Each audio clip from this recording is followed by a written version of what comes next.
I want to talk about great families, about wealth, and about community, and how those three are interrelated and interdependent.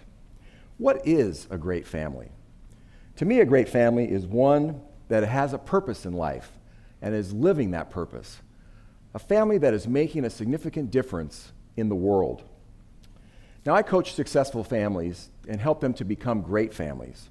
And what I've noticed is the great ones are all about making an impact in the world. A man called me the other day, and he told me that he had an 18-year-old son. And the son is going to inherit $30 million very soon. And the kid doesn't even know it yet. The family's been too afraid to tell him. Now, before you roll your eyes about that, put yourself in that father's shoes. If you're a parent, can you imagine anything more terrifying than the thought of an 18-year-old kid with $30 million burning a hole in his pocket? Families have huge problems around the transfer of wealth to the next generation. Who here doesn't know some anecdotal story of somebody who died and left a significant amount of money to their kid, and the kid ended up blowing through it like in 6 months or a year? It is so common, so endemic, that there's actually a proverb that's named after it. And the proverb is, shirt sleeves to shirt sleeves in 3 generations. And shirt sleeves refers to a working man's clothes.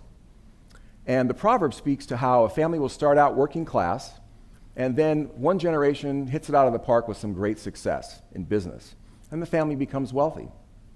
By the end of the 3rd generation of that family, all the money is gone, and the family relationships have been laid to waste because of the wealth. And it's not just an American phenomenon. It happens all over the world. In Ireland, it's called clogs to clogs in 3 generations. I kid you not. And in Asia, it's rice paddy to rice paddy. It is a human condition. Williams and Pricer did a study, a 20-year study, and found that 70% of inherited wealth is lost in the generation that immediately follows the generation that created it. Why is this happening? Well, there's a lot of reasons why it could be happening, but I want to explore with you a cultural message that we're getting. What does our culture teach us about happiness and how we gain happiness? That it's gained from having a lot of stuff, that it's gained from living a life of luxury, that it's a life of ease, that we chase after short-term pleasures to be happy, and of course, that we receive happiness by getting lots and lots and lots of cool stuff. Let me take you to a place of possibility, where the solution to some of the world's greatest problems lies in solving the biggest problem that faces wealthy families, and that is the corrosive and toxic effect of that wealth has on their children.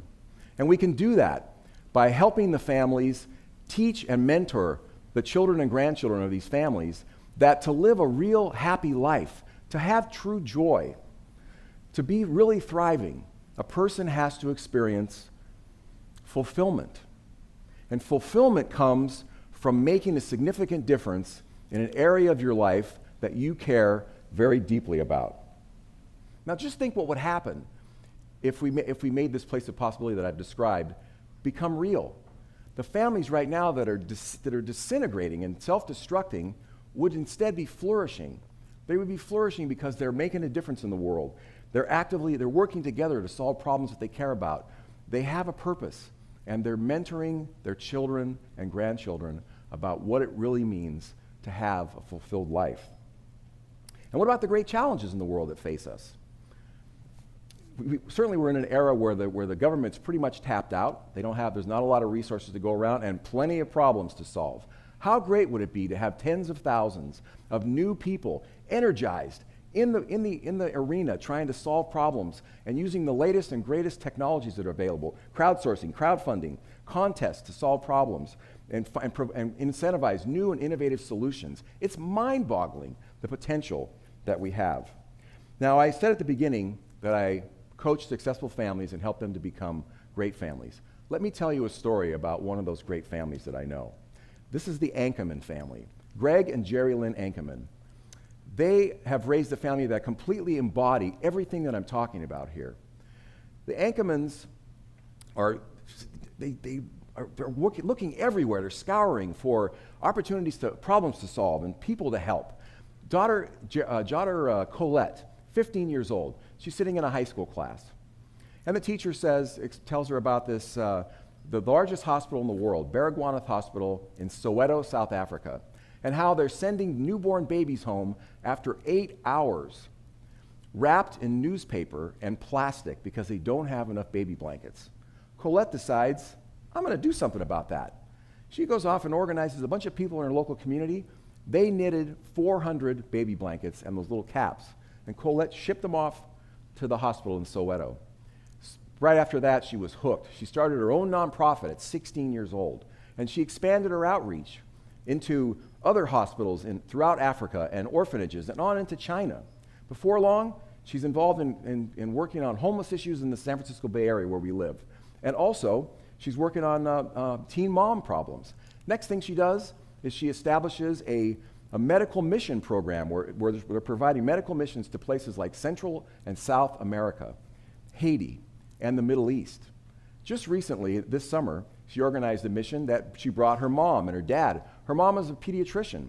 So her mom went off, and the dad is an attorney, and he went as the assistant. And the brother Dan, younger brother Dan, he went as an assistant, and Colette. And they went off to rural Guatemala, up in the hills above Lake Atitlan. And in 4 days, they served 400 people, vitally needed medical care that these people had no access to otherwise, and even if they did have access, they couldn't have afforded it. The spirit in that family is infectious. They're like Pac-Man, scrounging around the world looking for new opportunities and problems to solve. It's unbelievable. Are they happy? Are they thriving? Are they living a fulfilled life? Absolutely. And just think of that 18-year-old kid that I talked about who is inheriting $30 million. What if he had been raised in a family like the Ankerman family, where he had been taught to seek after fulfillment? If they can do all this with their busy lives, what can you do to create a successful family? You can start to create your own place of possibility tonight when you go home. Tell the story of Colette and her family to your children.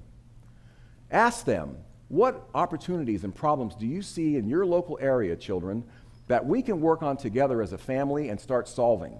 It's easy and it's fun, and I promise you that it will change the future of your life and your family as you solve the problems in your local community. Thank you very much for exploring the possibilities with me. Thank you.